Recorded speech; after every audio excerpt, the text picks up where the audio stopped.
नमस्कार, मैं हूं संजय शर्मा। आप देख रहे हैं 4 PM न्यूज नेटवर्क। 2024 का चुनाव जैसे जैसे पास आता जा रहा है, मुझे लग रहा है साहेब के दिन कुछ गड़बड़ा रहे हैं। और मुझे हंसी आ रही है। मैं फिर उन जोशियाचारी जी की बात याद करूंगा। उन्होंने कहा कि 6 तारीख के बाद, 6 सितंबर के बाद साहब के दिन खराब होंगे, पार्टी में बगावत हो सकती है। ये पिछले संडे को हमने रिकॉर्ड किया था। उन्होंने अपने ज्योतिष शास्त्र के हिसाब से बताया था। लेकिन मैं इतना भी वो नहीं कह रहा कि उन्होंने बताया तो वैसे होने जा रहा है, लेकिन जो घटनाक्रम बीत रहा है, जो घटनाक्रम सामने आ रहा है, वो कुछ ना कुछ इशारे कर रहा है कि साहब के दिन वास्तव में परेशानी भरे आने वाले हैं। सामान्य सी चर्चा करिए, पत्रकारों से करिए, नौकरशाहों से करिए, पॉलिटिकल आदमी, अलग अलग पार्टी के लोगों से करिए, तो एक बात कॉमन निकल के आती है। बंगाल, बिहार, महाराष्ट्र, कर्नाटक, ये वो राज्य गिनाए जाते हैं कि यहाँ पे भारतीय जनता पार्टी को बहुत बड़ा नुकसान होगा। मध्य प्रदेश और राजस्थान में चूंकि सारी सीटें उनकी हैं, जितनी कांग्रेस गेन करेगी वो नुकसान भारतीय जनता पार्टी का होगा। लेकिन अभी तक ये एक लाइन कही जाती थी, गुजरात और उत्तर प्रदेश बीजेपी का बड़ा मजबूत किला है, यहां बीजेपी को और प्लस ही होगा, माइनस नहीं होगा, ऐसे कहते थे। गुजरात में तो सभी उनकी सीटें थी। लेकिन इस बीच में पॉलिटिकल गलियारों में भारतीय जनता पार्टी के बलिया से बदायूं, बदायूं से नोएडा तक एक बात कॉमन चर्चा का विषय बन गई है। वो है योगी आदित्यनाथ नाराज है। और जिस तरह पिछले दिनों गडकरी जी की योगी की मुलाकात हुई, जिस तरह बाकी चीजें सामने आई, उससे ये बात साफ हुई कि कुछ दिल्ली दरबार के ऐसे फैसले हैं जो योगी आदित्यनाथ को रास नहीं आ रहे और नहीं आने भी चाहिए। योगी सरकार पार्ट 1 और पार्ट 2 दोनों में ये लाइन खिंची हुई नजर आती थी। लेकिन योगी सरकार पार्ट 1 और पार्ट 2 में एक अंतर आया है। योगी आदित्यनाथ हिंदुत्व का बड़ा ब्रांड बन गए हैं। पहले होता था कि दिल्ली हटा ना दे, दिल्ली चेंज ना कर दे, लेकिन अब चुनाव जब पास आ गए हैं और दिल्ली की हालत पतली होती जा रही है, उस समय योगी आदित्यनाथ भी अपने तेवर दिखा रहे हैं।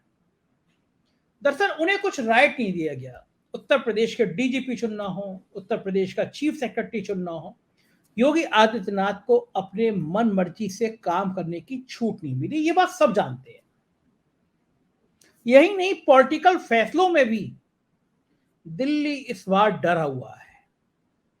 दिल्ली डरा हुआ इसलिए है क्योंकि राजनीतिक गलियारों में और भारतीय जनता पार्टी के अपने अंदरूनी गलियारों में एक बात बहुत चर्चा का विषय है कि अगर 2024 में साहेब इतने ही प्रचंड बहुमत से आ गए, मतलब साहेब की 300 से ज्यादा सीटें आ गई, भारतीय जनता पार्टी की 300 से ज्यादा सीटें आ गई, तो सभी लोग कहते हैं कि योगी जी कुछ ही महीनों के मेहमान रहेंगे। योगी जी को दिल्ली दरबार यानी मोदी साहब और शाह साहब हटा देंगे, ऐसी चर्चाएं। और लोग साथ ही दूसरी बात कहते हैं, अगर सीटें 200 के आसपास रही या एनडीए की सरकार बनी या सरकार ना बनी, इंडिया की सरकार बन गई, तो 2029 में भारतीय जनता पार्टी की तरफ से प्रधानमंत्री का सबसे बड़ा चेहरा योगी आदित्यनाथ होंगे। राष्ट्रीय स्वयंसेवक संघ के और साहेब के संबंध अच्छे नहीं है, ये बच्चा बच्चा जानता है। और पिछले दिनों में दिल्ली दरबार ने जो फैसले लिए, उसने योगी आदित्यनाथ को और नाराज कर दिया। और उसकी नाराजगी घोसी उपचुनाव में रिजल्ट में सामने आई। मैं इसको आपको डिटेल से बताऊंगा। दरअसल योगी आदित्यनाथ ने पार्ट 1 और पार्ट 2 में एक मैसेज देने का काम किया। वो किया कि अल्पसंख्यकों के जो एक आइकॉन बने हुए थे, सभी अल्पसंख्यकों को नहीं कहूंगा, लेकिन बाकी पार्टियों ने अल्पसंख्यकों के नाम पे 3 लोगों को चर्चा में ला दिया था। और योगी आदित्यनाथ की हिट लिस्ट में तीनों थे। पहला नाम मुख्तार अंसारी था, दूसरा नाम अतीक अहमद था और तीसरा नाम आजम खान था। योगी आदित्यनाथ जानते थे कि अगर इन तीनों को किनारे कर देंगे, इन तीनों को ठिकाने लगा देंगे, तो उनकी एक बहुत बड़ा बेस बनेगा, चर्चा का विषय बनेगा। मुख्तार अंसारी ठिकाने लगा दिए गए, जेल में हैं, उनका बेटा जेल में है, अतीक अहमद अल्लाह मियां को प्यारे हो गए और आजम खां किनारे हो गए, पॉलिटिकली खत्म हो गए। सारी ब्रांडिंग योगी आदित्यनाथ की थी कि देखो हमने मुख्तार अंसारी को तबाह कर दिया, बुलडोजर चला दिया, नेस्त नाबूद कर दिया। लेकिन जैसे मैं आपको बता रहा हूं कि चर्चाएं हैं कि दिल्ली और लखनऊ के बीच सब सही नहीं चल रहा, तो दिल्ली दरबार पूरी तरह से योगी आदित्यनाथ पर भरोसा नहीं कर पा रहा। इसलिए दिल्ली दरबार ने तय किया कि पिछड़ों के नाम पर जो अखिलेश यादव, जो इंडिया गठबंधन पिछड़े, दलित और मुसलमान के नाम पर खेल करने जा रहा है, उसमें सेंध लगाओ पिछड़ी जाति के नेता जोड़ो। इसी क्रम में संजय निषाद पैरी आ गए और ओपी राजभर को सीधे अमित शाह जी ने बुलाया, चाय पिलाई, नाश्ता कराया और पार्टी में शामिल करा दिया। योगी आदित्यनाथ ओपी राजभर को नहीं चाहते थे, क्योंकि ओपी राजभर जी ने पेट भर भर के गालियां दी चुनाव के समय में योगी आदित्यनाथ को। और जो योगी आदित्यनाथ को करीब से जानते हैं वो ये भी जानते हैं कि योगी आदित्यनाथ थोड़े अक्खड़ स्वभाव के हैं, गुस्सैल हैं और अपने ऊपर किए कहे गए अपशब्दों को भूलते नहीं। ओपी राजभर ने बातों बातों में हद भी लांघ दी थी। मेरे अच्छे दोस्त हैं ओपी राजभर, जब चुनाव चल रहा था तो मैंने उनसे कहा कि मुझे आपका इंटरव्यू करना है, तब मैं बनारस में था, तो उन्होंने मुझे और एनडीटीवी की भी टीम आई हुई थी, तो एनडीटीवी के बहुत शानदार पत्रकार है सौरभ शुक्ला, हम दोनों को उन्होंने एक ही गांव में टाइम दिया, हम दोनों लगभग संग संग पहुंचे थे, हम दोनों ने अलग अलग ओपी राजभर को इंटरव्यू किया था। ओपी राजभर ने उस दौर में जो कहा योगी आदित्यनाथ के लिए, वो भी एक सीमा से परे था। मैंने उनको इंटरव्यू में टोका भी, आप कैसी बातें कर रहे हैं, किन शब्दों को कह रहे हैं। मैं छोटा सा पार्ट दिखा रहा हूं ओपी राजभर का, उस समय जो उन्होंने योगी आदित्यनाथ को कहा था वो सुनिए, तो आपको समझ आएगा कि ओपी राजभर के नाम पर योगी आदित्यनाथ भड़के क्यों हैं। सुनिए थोड़ा सा इंटरव्यू। और योगी जी को वहाँ पहुँचाऊंगा जहाँ भीख मांगने की ट्रेनिंग दी जाती है। ऊपर हेलीकॉप्टर से बुलडोजर दिखा रहे हैं, अगला नंबर आपका है। हमारे पास पोपलैंड है हम उसी पर उनका बुलडोजर लाद लेंगे उन्होंने ये भाषा बोली, अरे नौजवानों तेरी गर्मी निकाल देंगे, तो ओम प्रकाश राजभर ने नौजवानों से कहा कि अरे नौजवानों सब लोग मिल करके अखिलेश यादव जी को सीएम बनाओ, हम भर्ती निकाल देंगे। इतना उत्थान किया कि पिछड़ों को स्टूल पर बैठा दिया और 69,000 शिक्षक भर्ती, 68,500 शिक्षक भर्ती में पिछड़ों का हिस्सा लूटा गया, दलितों का हिस्सा लूटा गया। जबान नहीं खुली, जबान खोलते तो काट लेते भजपैया सब। तो सुना आपने, इस इंटरव्यू को सुनकर कोई भी नेता भड़क जाएगा और वो तो योगी आदित्यनाथ हैं। और दूसरा सबसे बड़ी वजह योगी आदित्यनाथ की नाराजगी की कि मुख्तार अंसारी का बेटा ओपी राजभर की पार्टी से विधायक है। टेक्निकली आप ये कह सकते हैं और इस बात को कहने में कोई कोताही भी नहीं कर सकते, कोई भी कह सकता है कि अगर एनडीए की कोई रैली होगी, मुख्तार अंसारी का विधायक बेटा जेल से बाहर आ गया, तो उस मंच पर उसे योगी आदित्यनाथ के बराबर में बैठने का अधिकार होगा। मतलब एनडीए की जो गठबंधन है उसमें योगी आदित्यनाथ भी एक पार्ट है और मुख्तार अंसारी का बेटा भी एक पार्ट है। तो योगी आदित्यनाथ की 5-6 साल की जो ब्रांडिंग है, जो वो उन्हें माफियाओं के सामने एक मजबूत नेता के रूप में खड़ा करती है, वो सारी ब्रांडिंग दिल्ली ने ओपी राजभर को शामिल करा के खत्म करा दी। ऐसे दूसरे नेता थे दारा सिंह चौहान। योगी आदित्यनाथ को खराब लगता था, 4.5 साल उनके साथ माल काटा और बाद में सपा में चले गए, क्योंकि लहर की समाजवादी पार्टी की सरकार बनती हुई नजर आ रही। अब वो दारा सिंह चौहान को भी अमित शाह जी ने, जेपी नड्डा ने दिल्ली बुला के ज्वाइन करा लिया। बताया जाता है कि योगी आदित्यनाथ को पूछा भी नहीं गया और यही नहीं, घोसी में टिकट भी दे दिया गया। योगी आदित्यनाथ के सामने बड़ी विकट परिस्थिति थी। अगर ये सीट हारती है तो उनकी साख पर सवाल खड़ा होगा। खतौली विधानसभा का उपचुनाव पहले ही हारी है बीजेपी, और अगर घोसी भी हारती है तो ये माना जाएगा कि दलित, पिछड़ा, मुसलमान एकजुट हो गया। लेकिन भारतीय जनता पार्टी के लिए इससे भी ज्यादा चिंता की बात थी। दलित, पिछड़ा, मुसलमान के गठजोड़ से ज्यादा चिंता की बात थी कि दलित और ठाकुर मतदाता समाजवादी पार्टी के पक्ष में चले गए। मायावती ने हर बार की तरह दांव खेला था। मायावती का लक्ष्य रहता है बीजेपी भले जीत जाए, समाजवादी पार्टी जीतना नहीं चाहिए। उनको लगता है कि जिस तरह विधानसभा में उन्होंने अपने प्रत्याशी नहीं खड़े किए, तो दलित वोट बीजेपी में चला गया। उनको उम्मीद थी कि इसी तरह से घोसी में वो अपना प्रत्याशी खड़ा नहीं करेंगी, दलित बीजेपी में चला जाएगा, बीजेपी जीत जाएगी, कह सकेंगी कि अखिलेश यादव के पास ताकत नहीं बची। लेकिन घोसी में दलित वोटों का बहुत बड़ा रुझान, दलित वोटों का अधिकांश मत समाजवादी पार्टी में चला गया। ये खतरे की घंटी है भारतीय जनता पार्टी के लिए, क्योंकि अगर समाजवादी पार्टी कांग्रेस जिस तरह घोसी में लड़े, अगर प्रदेश भर में लड़े और दलित, मुस्लिम, पिछड़ा ये एक जगह वोट चला गया, तो भारतीय जनता पार्टी दर्जन भर सीटों पे सिमट सकती है। कहां वो 70-75 और कहां 12, और ये हुआ तो मोदी जी के आगे से कुर्सी किलोमीटर दूर खिसक जाएगी। सबसे खतरे की बात रही कि घोसी में समाजवादी पार्टी ने क्षत्रिय को टिकट दे दिया, सुधाकर सिंह को टिकट दे दिया। योगी आदित्यनाथ ठाकुर नेता के रूप में स्थापित हैं।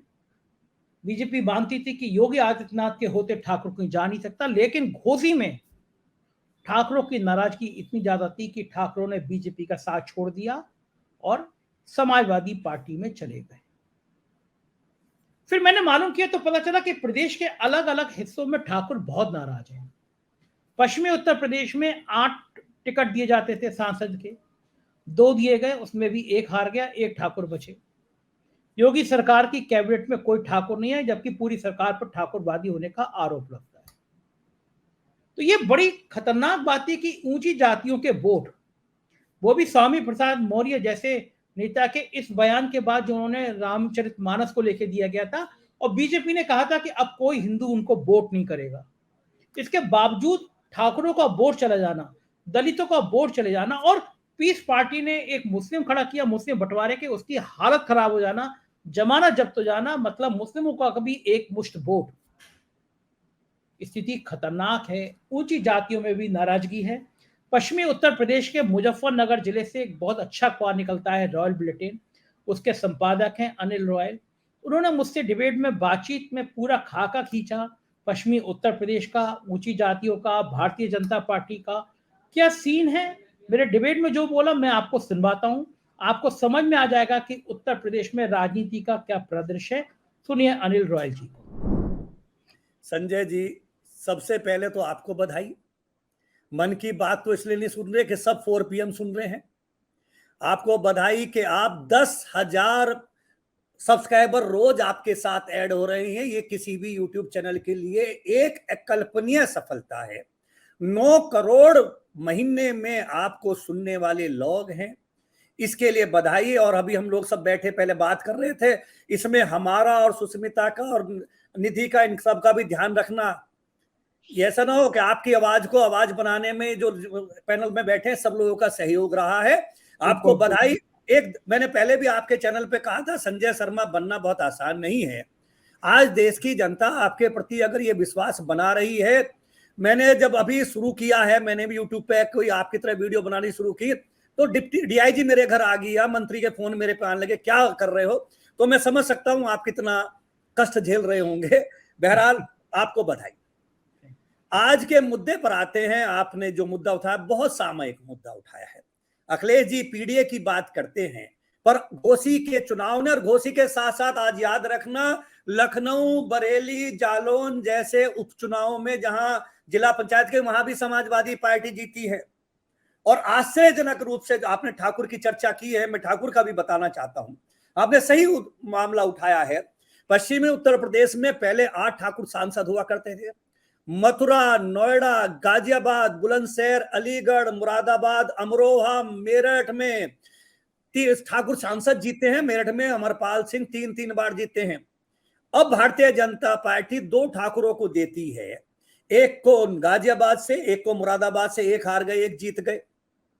ये पीड़ा जो आज सुधाकर सिंह के रूप में ठाकुर समाज की आई है, वो पश्चिमी उत्तर प्रदेश में भी है। मैं उस जिले से हूं संजय भाई, जिसने भाजपा को भाजपा बनाने में सबसे बड़ा योगदान किया था। 2013 में मेरे घर में दंगे हुए थे, मेरे जिले में दंगे हुए थे, जिसकी वजह से भाजपा विश्व की सबसे बड़ी पार्टी बनी थी। मैं उसी का एक छोटा सा उदाहरण देता हूं। उस समय 2 बड़े ठाकुर नेता थे पश्चिमी उत्तर प्रदेश में, संगीत सोम, सुरेश राणा। ये एनएसए में जेल गए थे, विधायक थे। एक उरई की जेल भेजा गया था, एक बांदा की जेल भेजा गया था। और जब उरई की जेल में संगीत को भेजा गया था, जेल खाली करा दी गई थी। वो 3-4 महीने अकेला जेल में रहे थे। ऐसे ही सुरेश, इस बार दोनों हार गए 22 के चुनाव में, तो वो दोनों अपने घर हैं। और केशव मौर्य जी हार गए तो उन्हें एमएलसी बनाया, डिप्टी सीएम बनाया। और वो इस उम्मीद में है कि कल को योगी जी हट जाएं तो दिल्ली वाले उन्हें योगी जी की कुर्सी पे बैठा दें। ये तो योगी जी ऐसे मजबूत बाबा है कि उन्हें हटा नहीं पा रहे हैं। ये तो केशव मौर्य तो सुबह ही अचकन सिलवाए शपथ लेने को तैयार है। जो भारतीय जनता पार्टी को पुराने जमाने में बनिए बामनों की, ठाकुरों की पार्टी मानी जाती थी, पहले कांग्रेस को चलाते थे, फिर कांग्रेस के बाद ये अपर कास्ट भाजपा के साथ है और भाजपा का उत्थान शुरू हुआ। पिछड़ा, दलित, अन्य बिरादरियां जुड़ती चली गई। जब 2014 में भाजपा की उत्पत्ति हुई थी, जब भाजपा की ग्रोथ हुई थी, तो भाजपा हिंदुत्व की प्रतीक थी। लेकिन 2014 से लेकर 2023 के बीच में भाजपा पिछड़े, अति पिछड़े में डिवीजन करने लगी है, जो भाजपा के लिए हिंदू में हिंदुओं का बंटवारा भाजपा कर रही है। मेरे जिले में 6 विधानसभा सीटें हैं। शहर पे तो चूंकि वैश्य का प्रभुत्व है, कपिल देव वैश्य विधायक, एक सीट कश्यप समाज को चरथावल, एक जाट को बुढ़ाना, खतौली सैनी को, मीरापुर गुजर को, और 6वीं सीट एससी के लिए रिजर्व है, वहां मजबूरी है। ऐसे ही शामली की स्थितियां हैं। भारतीय जनता पार्टी में हिंदुत्व में हिंदुओं में भी बंटवारा और पिछड़े में भी अति पिछड़े का बंटवारा। जो गरीबी के रूप में 81 करोड़ लोगों को राशन बांटना, ये सब मुद्दे उठा रहे हैं। इस देश में मूर्ख समझने लगे हैं भारतीय जनता पार्टी, सोचते हैं कि हम 5 किलो राशन के नाम पर मूर्ख बनाए जाएंगे। पर संजय शर्मा जैसे लोग जिंदा हैं जो ये बताते हैं कि हमें 200 रुपए सिलेंडर पे 500 के 1200 करने के बाद 200 की छूट दे, तो देश भर के भाजपा के मुख्यमंत्री और नेता ट्वीट करें, वाह वाह, गरीबों के लिए क्या कर दिया, मध्यम वर्ग के लिए क्या कर दिया। और संजय शर्मा बताते हैं कि 6,900 करोड़ रुपए जी न्यूज के मालिक पर थे, 5400 करोड़ रुपए एक झटके में माफ कर दिए, 1500 करोड़ रुपए कर दिया, और 1500 करोड़ भी किस्त में। इस देश में सारे गरीबों को एक बार ऐसा ही दे दो। पुष्पेंद्र जी और हम, जो हमें समझाया जाता है कि हम आपको किसान सम्मान निधि दे रहे 6,000, हमारे लिए 6,000 रुपए साल पे आप प्रोपेगेंडा करते हैं, उसके लिए बाकायदा लाइव इवेंट करते हैं। और उसको उसका सुभाष जी का, जो जी न्यूज के मालिक है, उनकी क्रेडिबिलिटी ये है कि सुधीर चौधरी जैसे एंकर वहां आकर दिन भर हिंदू मुस्लिम करते थे। उनके जो और चैनल में लोग हैं वो हिंदू मुस्लिम के अलावा कुछ नहीं करते। उनको 5400 करोड़, और जो आदमी इस देश का अन्नदाता है, जो किसान है, जो देश में हर आदमी का पेट भर रहा है, जिसके बिना मोदी जी भी भूखे मर जाएंगे, उसको साल भर में 6,000 रुपए और भीख की तरह जलील करके इस देश के आम आदमी को 200 रुपए, 75 लाख कनेक्शन बांटे जाएंगे। क्यों बांट रहे हैं 75 लाख कनेक्शन? संजय भाई नोट कर लेना, इसलिए बांट रहे हैं कि सिलेंडर की फैक्ट्री संजय शर्मा की, पुष्पेंद्र की, अरविंद की, इनके नवेद साहब की, पुष्पेंद्र जी की नहीं है, वो भी अडानी अंबानी की है। अब देश में गैस पाइपलाइन से आने लगी है, सिलेंडर बिकने बंद हो गए हैं, इसलिए उज्ज्वला के नाम से 75 लाख सिलेंडर और बांट दिए जाएंगे सरकारी फंड से। इस देश में अमीर को अमीर किया जाता है, गरीब की कोई सुनवाई नहीं है, आर्थिक स्थिति से जर्जर हो गए हैं। ये आज देश की स्थिति है। रही बात आपके मुख्य सवाल की कि योगी और मोदी में कौन दोषी है, योगी जी का आपने सही उदाहरण दिया कि कहा था, आपके इंटरव्यू में भी और जगह भी कहा था कि मठ में भेजेंगे बाबा को, और दिल्ली वालों ने कहा ये राजभर लाएगा, ये निषाद लाएगा, ये चौहान लाएगा। जनता ने बता दिया कि हिंदुओं के नाम पे आए थे, उसमें भी निषाद, राजभर, चौहान को हिंदू से अलग कर दिया क्या? अगर ये परिपाटी रहेगी, योगी है हिंदुत्व के प्रतीक, इसलिए गलती आरोप किसी पे लगा दे, पर गलती तो दिल्ली वालों की है, योगी दोषी नहीं है। योगी को जलील करने वाले व्यक्तियों को आप महिमा मंडित कर रहे, लाल बत्ती देने का बात कर रहे हैं, योगी से पूछ भी नहीं रहे। तो योगी भी बाबा इतनी जल्दी भूलने वाले तो नहीं है कि जिसने बार बार बाबा को यूट्यूब बार बार दिखाते हो तुम, यूट्यूब बाबा भी देखते होंगे, उन्हें देखता होगा ये कह रहा था बाबा का ये हाल करूंगा, तो जोड़ तो उसे भी पड़ता होगा। 2022 के चुनाव में जब लग रहा था कि या बाबा की सरकार जाएगी संजय भाई, तो ये सब भागने वाले सबसे पहले थे बाबा इन्हें माफ नहीं करेगा, इसलिए दोषी दिल्ली वाले हैं, शायद योगी आदित्यनाथ दोषी नहीं होने चाहिए। बिल्कुल। एक चीज और पूछना चाहूंगा अनिल जी, आपने इतना बढ़िया चित्रण कर दिया कि मैं सोच नहीं सकता था। मुझे याद है जब 2014 के बाद सरकार बनने की बात आई थी 2017 में, तो एक नाम बहुत तेजी से चला था मुख्यमंत्री के लिए, वो संगीत सोम का था, और ये माना गया था कि ये हिंदुत्व का बड़ा चेहरा है। मुजफ्फरनगर दंगे में ढेर सारे मुकदमे लगा दिए गए थे और सीआरपीएफ की सिक्योरिटी दी गई थी कि आतंकियों से खतरा है। पाकिस्तान में भी संगीत सोम की चर्चा होती थी, संगीत सोम सबके निशाने पे थे, लेकिन संगीत सोम गायब है, उनको कोई पूछता भी नहीं है। तो ये संगीत सोम का ये हाल क्यों किया गया? संगीत सोम का हाल इसलिए किया गया है, संगीत सोम की स्थिति ये है कि 2009 में वो मुजफ्फरनगर से ही समाजवादी पार्टी के चुनाव पर टिकट लड़े थे। उस समय समाजवादी पार्टी को कोई अपर कास्ट सोकाल नहीं देता। संगीत सोम ने 1,09,000 वोट तब भी ली थी, और हारने के बाद, विधानसभा हारने के बाद भी संगीत सोम पश्चिमी उत्तर प्रदेश में हिंदुत्व का बड़ा चेहरा है। लेकिन महाराज जी या भाजपा के बड़े नेताओं को नहीं लगता है, उनको तो लगता है कि मोदी जी हैं तो सब कुछ है, यूपी में योगी जी सब कुछ है, इसलिए उनको हतोत्साहित किया गया है। संगीत सोम हो, सुरेश राणा हो, इन्होंने कष्ट झेला था, इनको समायोजित किया जाना चाहिए था। जब केशव मौर्य को आप दे सकते हो, केशव मौर्य जी जो अपनी विधानसभा हार के आए हैं पल्लवी से, उनको आप दे रहे तो इनको समायोजित किया जाना चाहिए था। पर भैया तुम्हें तो लग रहा था कि हम पे सोशल इंजीनियरिंग इतनी बढ़िया आती है कि जरूरत नहीं है, ठाकुर तो महाराज जी के नाम पे ही।